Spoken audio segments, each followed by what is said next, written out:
Hi, everyone. Welcome. Thank you so much for joining me here today.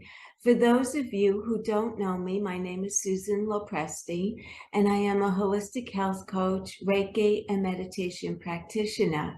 And I'm so excited to discuss the power of affirmations with you today. Affirmations are all about being aware of your emotions. So take a moment right now just to settle in and relax and check in with yourself and determine how are you feeling at this very moment. Just take a moment, focus on your breath, close your eyes, relax, and check in with yourself. How are you feeling? Are you calm? Are you peaceful? Are you stressed, anxious? What is it? So affirmations are all about being aware of your emotions. An affirmation is a positive statement used to challenge a negative or unwanted thought. So I just asked you to check in with your emotions. If it was some kind of a negative emotion that you described to yourself, you want to challenge that and change that unwanted thought into an affirmative thought.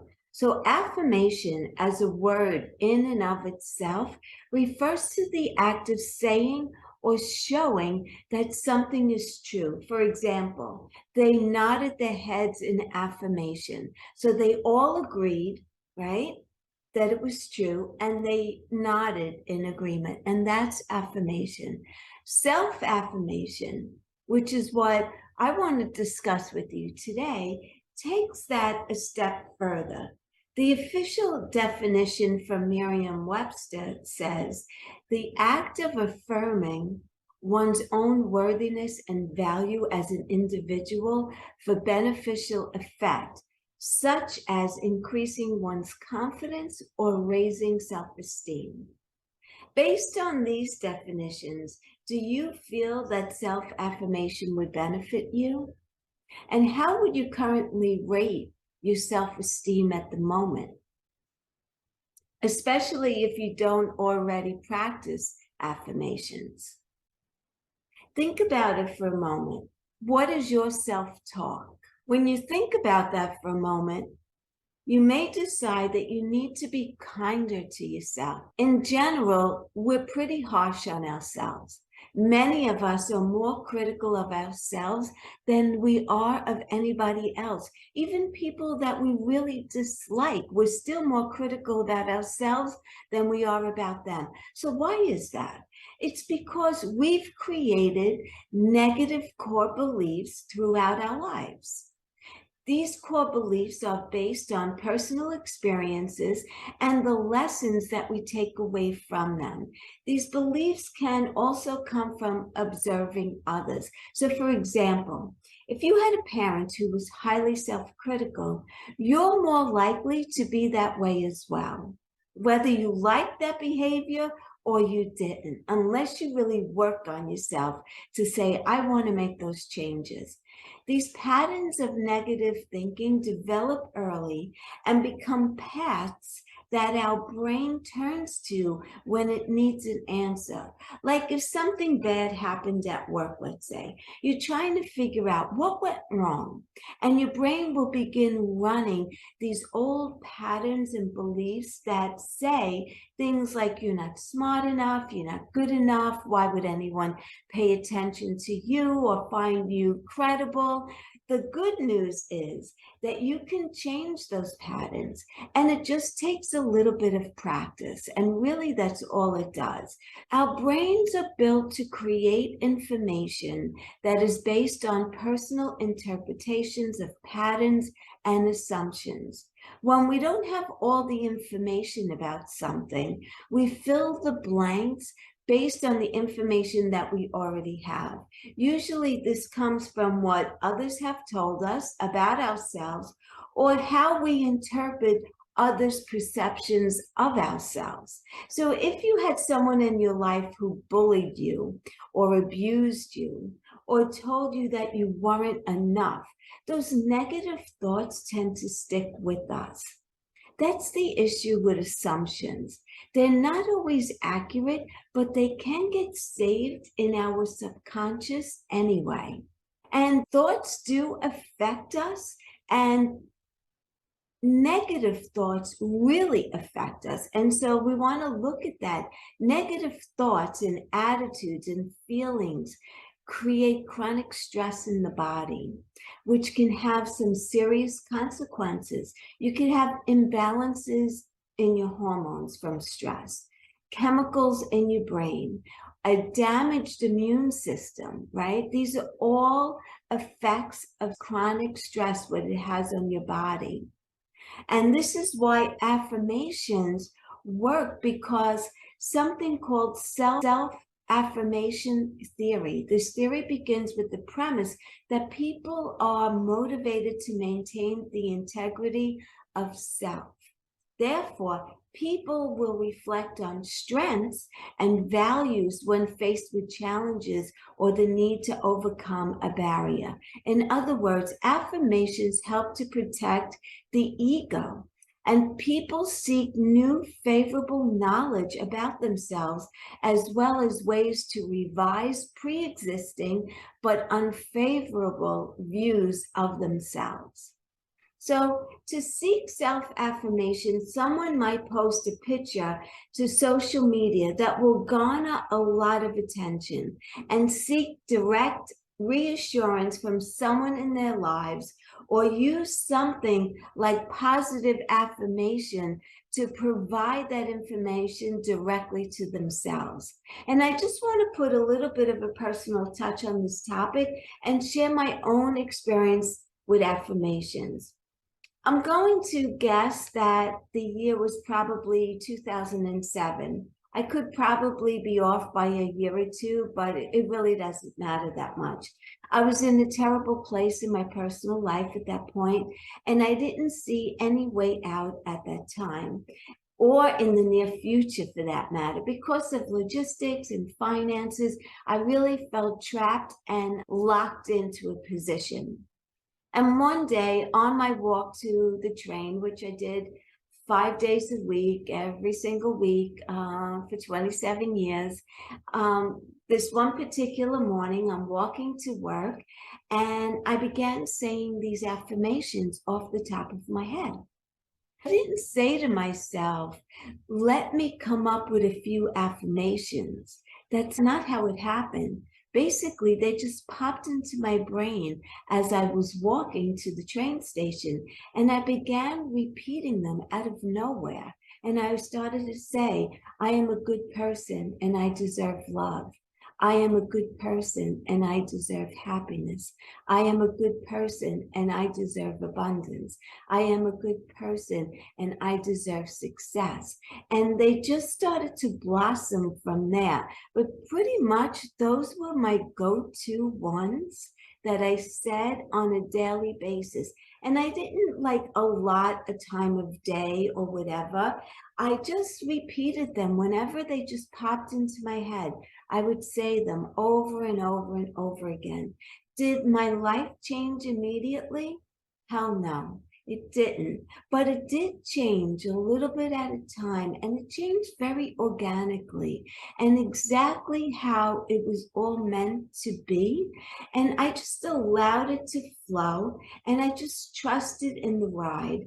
And I'm not even close to being where I truly want to be, but I am sure that I'm headed in the right direction, and I am exactly where I'm supposed to be at this very moment. So some may believe and others may not. And I'm not here to make a believer out of you with affirmations. I always believe, like, do you, whatever works for you. But I'm going to share a little bit about neuroscience and the relationship with affirmation. So the development of self-affirmation theory has led to neuroscientific research, obviously, right? They research everything, these scientists, about how the brain is affected when we self-affirm in positive ways. And there were MRI scans show that when people practice self-affirmations, certain neural pathways are increased in the self-related information processing part of the brain. This means that those who practice self-affirmation are able to effectively change the way we process information about ourselves. And think about this: happy thoughts, happy life, right? Positive affirmations help us to respond in less defensive and resistant way when we're presented with threats. And this is because by developing a better sense of self, we basically boost our self-esteem and feel more capable of handling difficulties when they arise. And I also want to talk about affirmations versus positive mantras. Some of you may have heard of mantras, which are similar to affirmations, but they're also different. And I'd like to take a moment now to make that distinction between the two. Technically, mantras are sacred words, sounds, or verses that carry a more spiritual meaning than affirmations. In contrast, affirmations are described by Psychology Dictionary as brief phrases repeated frequently, which are designed to encourage positive, happy feelings, thoughts, and attitudes. So as you can see, there's like a difference, but I believe that whatever works for you is what's right for you. And so if you tend to feel more spiritual, then try some mantras or mix and match and see what works for you. You can also use affirmations for anxiety and depression. Positive affirmations are not designed to be cures for mental diagnosis, nor are they a substitute for clinical treatment. I am not saying that at all. However, they can be a beneficial tool in conjunction with therapy and mental diagnosis and treatment of whatever it is that you're struggling with. So if you struggle with anxiety and or depression, it's likely that you have a negative view of yourself. So affirmations can be a great thing to incorporate into your wellness routine in addition to therapy and other healing modalities that will help with depression and anxiety. There are no rules. I know that I covered a lot of information, and I want to take a moment to remind you that affirmations aren't supposed to be complicated, stressful, or a chore. There are no rules for practicing affirmations in terms of how often you practice them, the length of the phrases that you're saying, or what you say, but there are a few guidelines. So let's take a closer look. Your first step is to increase awareness of your current thoughts as you go through your day. And think about your thoughts. Are you being mean to yourself without even realizing it? So if you don't realize what your thoughts are, you may want to look in the mirror. And some people will look in the mirror and say, yuck, but then continue on through their day.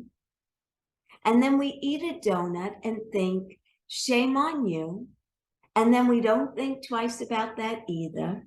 So when we allow ourselves to get away with thinking these thoughts, we set a precedence for our own behavior by increasing your awareness.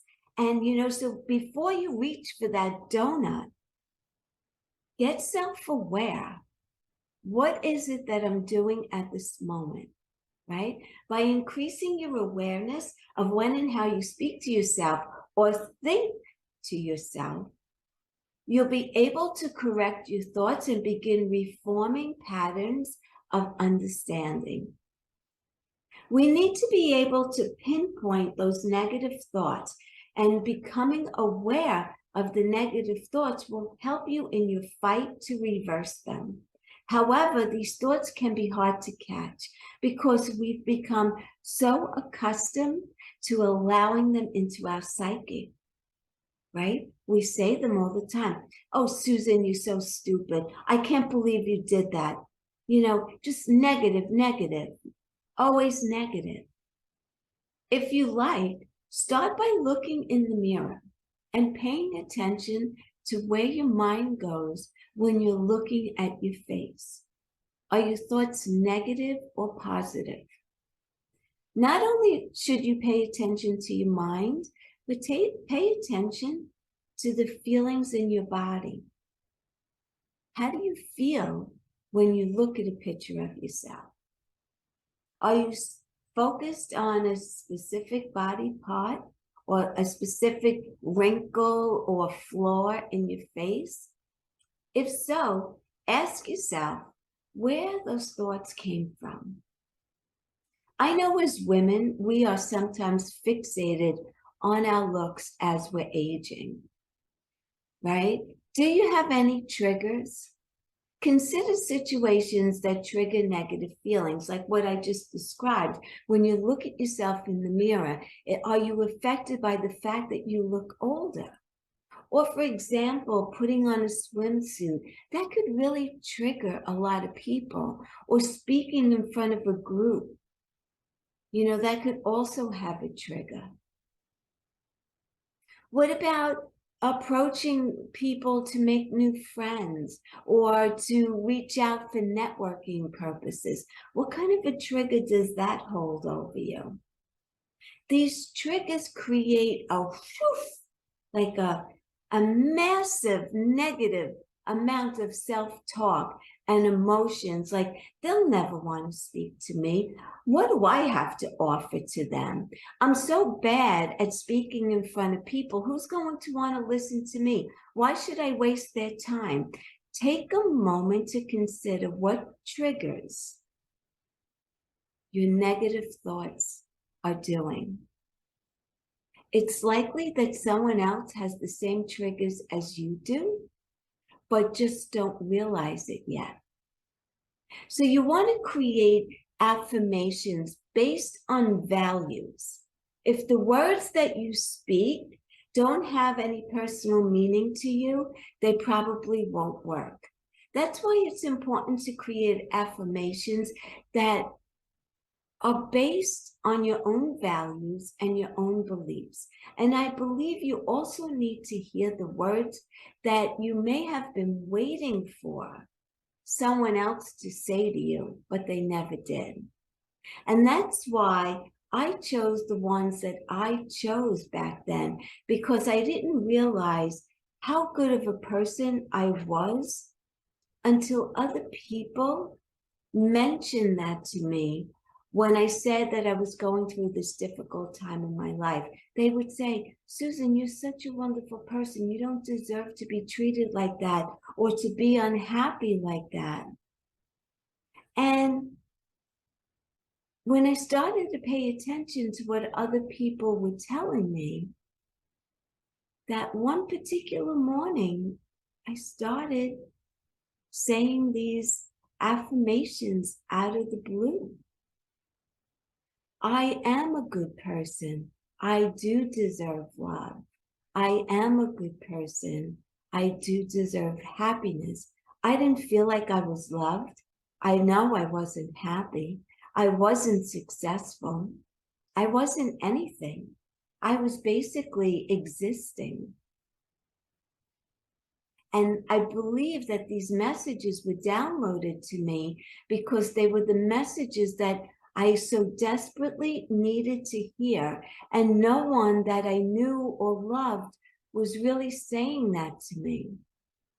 And it must be true because I choked on those words. And so those were the words that I desperately needed to hear. So I can't tell you what your affirmations should be. You have to figure that out on your own. You have to create the affirmations based on your own personal experience. For example, if you're not a spiritual person, don't choose spiritual mantras. as an affirmation because they're just not going to resonate with you. And so you won't see results with that. A good rule of thumb for creating affirmations is to begin your sentence with the phrase, I am. And some other guidelines is to keep it in the present tense, because if you say, I will be abundant, the universe knows that you're not abundant now, and it will keep putting off because you're saying, I will. So it will automatically be putting off that goal. You need to say, I am abundant. I am successful. I am achieving my goals, whatever they are. And you need to be very specific as possible. You really do. Narrow it down. Be brief, and also keep this in mind. The subconscious cannot differentiate between negative and positive. So if you want to be successful, and that's your affirmation, don't use an affirmation like, I don't want to be a failure. The subconscious will dwell on the word failure and skip out on the intention behind it. So be careful in how you word your affirmations. You want them in the present tense, and you want them positive. I am abundant. I am successful. I am happy. I am thriving. I am healthy. I am loved. I am honored. Whatever. And if you can't think of your own, search online. There's so many opportunities to get information, and you're all savvy like that, and I know that you will. I totally suggest that you come up with your own to meet you personally, to where you're at and where you want to be.